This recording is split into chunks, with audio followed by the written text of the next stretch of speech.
Et diplomatiquement, la France, la Russie, les Américains, à savoir les trois puissances du groupe de Minsk, ont signé une déclaration commune ce jeudi. Ils appellent à la fin des combats. C'est aussi la position de l'Europe. Les 27 se retrouvent aujourd'hui et demain à Bruxelles pour un nouveau sommet. Bruno Darou, vous nous avez rejoint. Beaucoup de sujets à gérer pour l'Europe, notamment donc ce conflit en cours dans le Caucase. Oui, alors sur le conflit en cours, effectivement, au Nagorno-Karabakh, l'Union européenne va très certainement appeler à la fin des combats, à un apaisement au début du dialogue. Elle va, de ce point de vue, emboîter le pas effectivement au groupe de Minsk qui a été créé dans les années 90 après le cessez-le-feu qui avait été établi en 1994, un groupe donc constitué de la Russie, les États-Unis et la France, et c'est pourquoi il y a cette déclaration commune des trois chefs d'État appelant à un cessez-le-feu immédiat. Mais bien sûr, ce n'est pas le seul dossier que doit traiter l'Union européenne. Il y a aussi la situation en Biélorussie, la situation en Méditerranée orientale.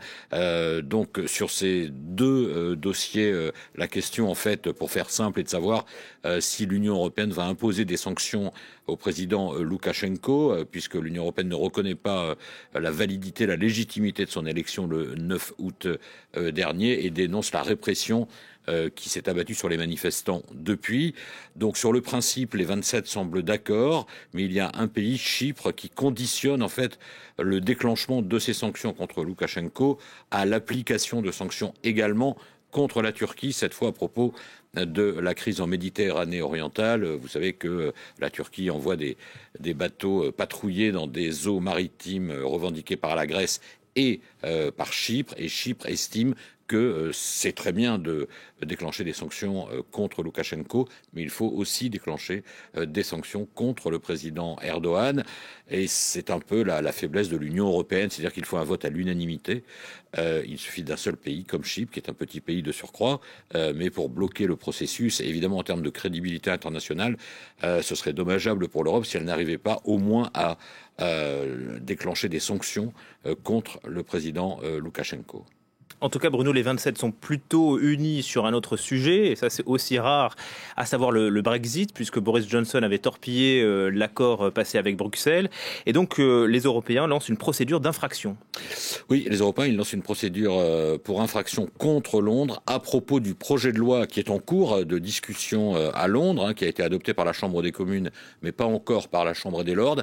Un projet de loi qui revient tout simplement sur un chapitre de l'accord de retrait qui avait été laborieusement conclu entre Londres et l'Union européenne. Ça concerne évidemment la situation de la province d'Irlande du Nord, qui appartient au Royaume-Uni.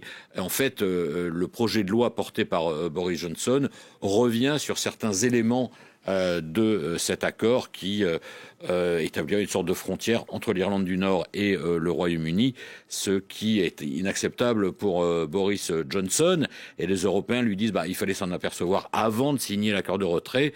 Un pays ne peut pas se déjuger, renier sa signature sur un accord international. C'est d'ailleurs aussi la position de tous les anciens premiers ministres britanniques encore en vie, mais Boris Johnson tient bon sur cette question. Donc cette procédure est déclenchée. Londres a un mois pour répondre et ensuite ça pourrait aller jusqu'à la saisine de la Cour de justice de l'Union européenne. Et tout cela se déroule alors que pendant ce temps, les négociations entre Londres et Bruxelles sur la future relation commerciale patinent elles aussi. Tout ça va se jouer en fait fin octobre entre la procédure pour infraction et les négociations commerciales. Si rien n'est réglé, rien n'est bouclé à la fin octobre, alors on s'orientera vers un no deal, une sortie de la Grande-Bretagne sans accord. Retour à la case départ. Merci beaucoup Bruno.